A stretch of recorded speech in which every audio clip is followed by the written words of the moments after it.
Now, in a huge win for the LGBT community, Massachusetts, the first state to legalize same-sex marriage, has once again entered the forefront in the fight for equal rights. On Tuesday, the Commonwealth became the first state to include LGBT-owned businesses in its supplier diversity program, allowing them to receive equal contracting opportunities and fair access to state bidding processes for goods and services. The executive order was signed in by Massachusetts Governor Charlie Baker after a year of talks between the state and the National Gay and Lesbian Chamber of Commerce.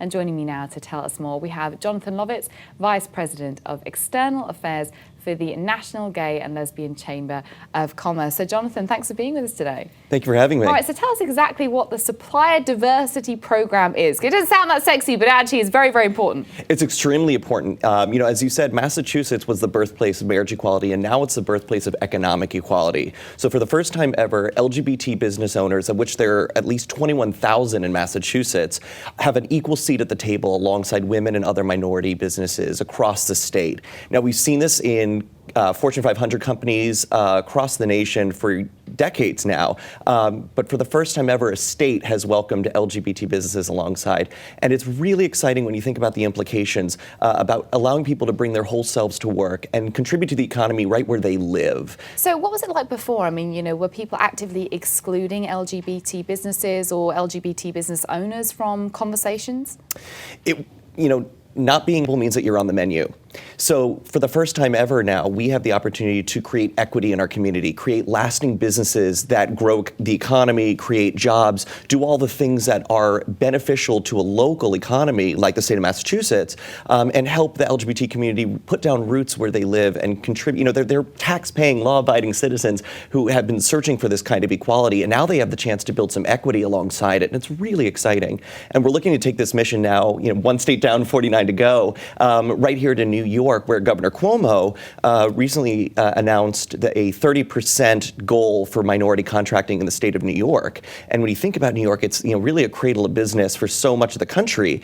And now here we have the opportunity to welcome the LGBT community to that as well. And there's at least 86,000 LGBT businesses right here in New York. So that's going to make a huge impact in the community, and we really want to see that happen. Well, absolutely. I mean, something like New York, obviously very different from Massachusetts. What are the unique challenges to getting this ordinance passed in New York City or New York State as opposed to Massachusetts?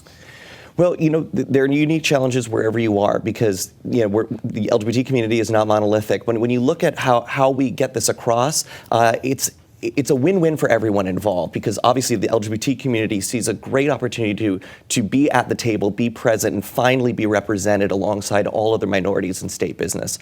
But when you look at the state, and if you look at the taxpayer's advantage, when you invite more diverse communities to the contracting pool, prices go down. So the taxpayers are saving money. It's a completely bipartisan issue. It's about job creation. It's about community strength. It's about building power in our states and allowing our states to compete even more on the global stage because now you've welcomed everyone to the table. Well, so, I think for people watching, when they hear about sort of LGBT equality, they think same-sex marriage. That's usually what people think of. Obviously, the Supreme Court dealt with that issue in a way that was favourable and a way that we all welcomed here at HuffPost Live. For you, what are the next fights? Obviously, this is a big one, but where are the next battlegrounds for equality for the community? Well, a lot of people do phrase it in terms of equality for the community, but equality without equity is just a law on paper. So it's about now making sure that the community has a seat at every table, whether it's conversations about basic human dignity, like making sure that HERO does pass in Houston and cities around the country, making sure that there are protections in the workplace for every LGBT individual. But all of these go hand in hand with what we're doing at the NGLCC to make sure everyone has equal access. We're all vying for the same American dream, and we're closer than ever to being able to dream it together. And it's an exciting time, and all of these issues go hand in hand with making sure the community is always treated as equal parts of the American landscape. Absolutely. I mean, and you mentioned HERO there, obviously, that we just saw and we talked about in Houston. What was your reaction to that legislation being shot down? You know, I have to echo the brave leadership of Mayor Nisa Parker, who said, you know, you haven't seen the last of this ordinance. And the community has never taken no for an answer.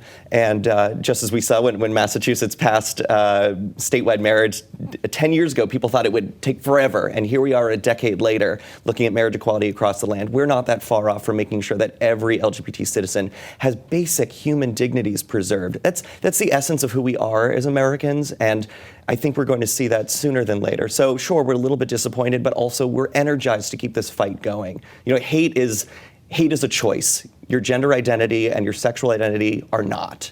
And it's just anathema to who we are as Americans to hold that against people. Well, Jonathan, best of luck, and let us know how it goes in New York as well. Thanks so much for being with us. Absolutely. Thank you. Now, voters in San Francisco rejected a ballot measure yesterday to